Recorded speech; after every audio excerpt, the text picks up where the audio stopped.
60 ఏళ్ల కిందటే బిట్రగుంటలో cosmo culture. బాల్యం బంగారం. ఆ జ్ఞాపకాలు మధురాతి మధురం.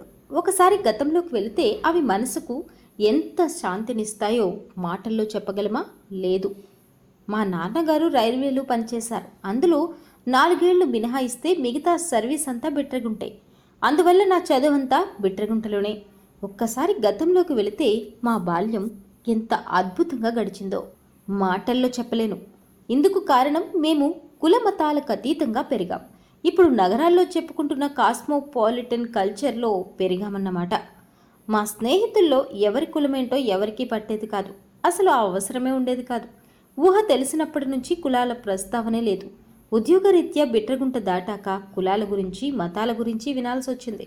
అప్పుడు ఆశ్చర్యం కలిగింది. అరే, ఇదేమిటి, ఇవన్నీ మనకు తెలియలేదే అని. అది బిట్రగుంట సంస్కృతి. బిట్రగుంటలో వందలాది మంది రైల్వే ఉద్యోగులుండేవారు. వందలాది రైల్వే క్వార్టర్లుండేవి. మా చదువంతా రైల్వే స్కూళ్ళలోనే. 2 చోట్ల ప్రైమరీ స్కూల్స్, 2 హై స్కూల్స్ ఉండేవి. అందులో ఒకటి ఇంగ్లీష్ మీడియం. మా ప్రైమరీ స్కూల్ వెస్టర్న్ కాలనీ వెనుక ఉండేది.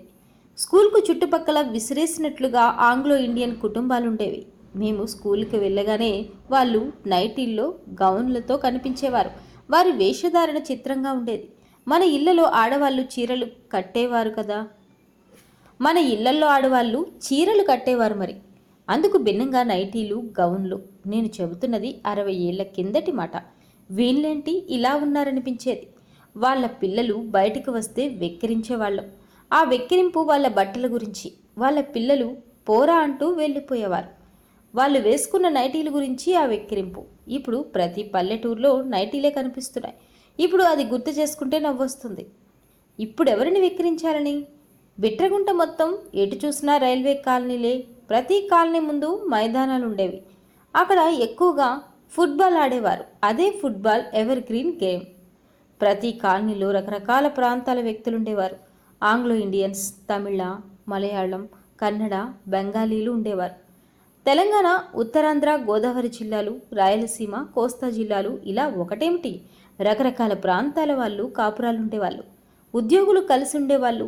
పిల్లలు అంతకంటే ఎక్కువగా కల్లా కపటం లేకుండా హాయిగా గడిపేవాళ్ళు. కలిసి ఆడుకునేవాళ్ళు, చదువుకునేవాళ్ళు. మాకు అక్కడే తమిళ, కన్నడ, మలయాళీ, ఇంగ్లీష్, బెంగాలీ పేర్లతో పరిచయం ఏర్పడింది. అన్ని పండుగలు కలిసి చేసుకునే సంస్కృతి ఉండేది. శ్రీరామనవమి ఉత్సవాలు వారం రోజులు జరిగేవి. పల్లకీలు మోసేవాళ్ళం, ప్రసాదాలు తినేవాళ్ళం. క్రిస్మస్ ఈవ్లకు చర్చిలకు వెళ్ళేవాళ్ళం. ఇక ముస్లింల పండుగ వస్తే హిందూ, క్రైస్తవ సోదరుల ఇళ్లకు బిర్యానీ క్యారియర్లు వెళ్ళేవి. అలానే వాళ్ళ పండగల్లో చేసుకున్న పిండి వంటలు మాకొచ్చేవి. క్రిస్మస్ వస్తే ఆంగ్లో ఇండియన్స్ కేకులు మాకిచ్చేవారు. ఇలా భిన్నత్వంలో ఏకత్వం అంటే ఏమిటో మాకు తెలియదు. తెలియకుండానే దాన్ని ఆచరించాం. మా పెద్దవాళ్ళు కూడా ఒకరు తక్కువ, ఒకరు ఎక్కువ అని ఎప్పుడూ చెప్పేవారు కాదు. మా కాలనీలో ఉత్సరాయ్ అనే ఒక అబ్బాయి ఉండేవాడు. వాళ్ళు బెంగాలీలు. ఉత్స పలకడం చేతకాక ఉచ్చా అని పిలిచేవాళ్ళు. ఆ అబ్బాయికి ఆ మాట వింటే చాలా కోపం వచ్చేది. అరే, ఉచ్చ కాదురా, ఉత్సారా అని నెత్తి నూరు బాదుకున్న ఉచ్చా అనే పిలిచేవారు. ఆ సమయంలో అతని ఫేస్ చూస్తే నవ్వు, బాధ కలిగేది. రైల్వే ఇన్స్టిట్యూట్లో ఎన్నెన్నో ఆటలు. బిట్రగుంటలో రైల్వే ఇన్స్టిట్యూట్ ఉండేది. ఇక్కడ మాకు కాస్మో కల్చర్ తెలిసొచ్చింది. రైల్వే ఇన్స్టిట్యూట్లో carroms, shuttle, table tennis, billiards ఆడుకునే సౌకర్యం ఉండేది. ఎవరికి అభిరుచి ఉంటే వాళ్ళు ఆ ఆట ఆడుకోవచ్చు. పెద్ద నగరాల్లో మాత్రమే అందుబాటులో ఉండే ఈ ఆటలు మా ఇన్స్టిట్యూట్లో ఉండేవి. ఎందరో మిత్రులు అక్కడ ఆడుకునేవారు. ఒక మంచి లైబ్రరీ ఉండేది. అక్కడ రకరకాల పత్రికలతో పాటు పుస్తకాలు కూడా అందుబాటులో ఉండేవి. మెంబర్షిప్ తీసుకుంటే చాలు ఎన్ని పుస్తకాలైనా చదువుకోవచ్చు. ఇన్స్టిట్యూట్లో ఒక పెద్ద ఆడిటోరియం ఉండేది. నాటకాలు ఆడేవారు, సభలు సమావేశాలు జరిగేవి, పెళ్ళిళ్ళు కూడా జరిగేవి. వీటన్నిటికంటే మించింది జూబ్లీ ఫంక్షన్.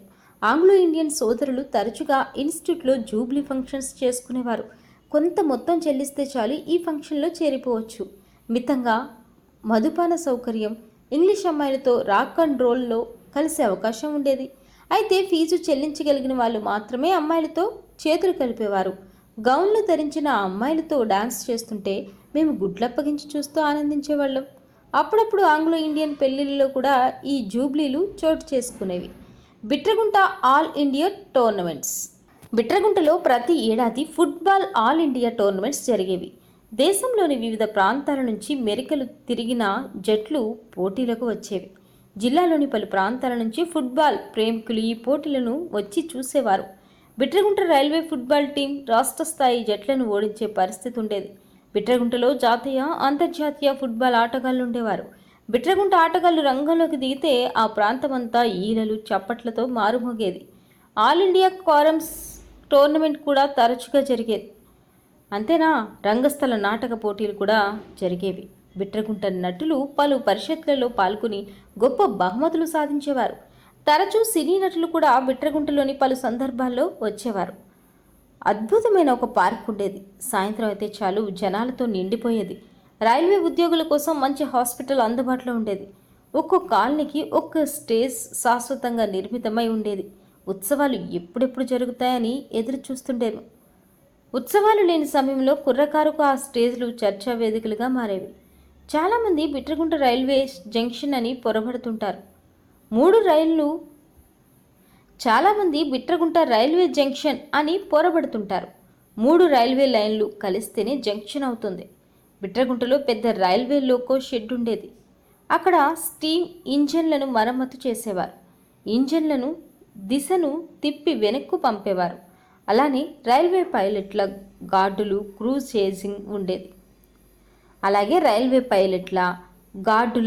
చేంజింగ్ ఉండేది. వందలాది రైల్వే కుటుంబాల సందడి మధ్య ఎన్నో వ్యాపారాలు జరిగేవి. బిట్రగుంట స్టేషన్ బయట పరిసరాలు కలకలలాడేవి. లోకో షెడ్డును తీసేశాక బిట్రగుంట కళ్ళ తప్పింది. ఉద్యోగులంతా ఎక్కడికక్కడ పక్షుల్లా ఎగిరిపోయారు. ఎంతోమంది ఇక్కడ చదువుకున్న విద్యార్థులు ఉద్యోగరీత్యా బయట ప్రాంతాలకు వెళ్ళిపోయారు. మంచి స్థాయిలో ఉన్నారు. బిట్రగుంట గురించి మాట్లాడుకున్నప్పుడు జ్ఞాపకాలు దొంతర్లుగా గుర్తొస్తాయి. కళ్ళల్లో నీళ్లు కదులుతాయి. విశాల దృక్పథం నేర్పిన బిట్రగుంటలో చదువుకున్న వాళ్ళు ఎక్కడ ఉన్నా విశాల హృదయంతోనే ప్రవర్తిస్తున్నారు. అది బిట్రగుంట కాస్మోపాలిటన్ సంస్కృతి నేర్పిన పాఠం. మరిన్ని వివరాలకు సంప్రదించండి 8886833033.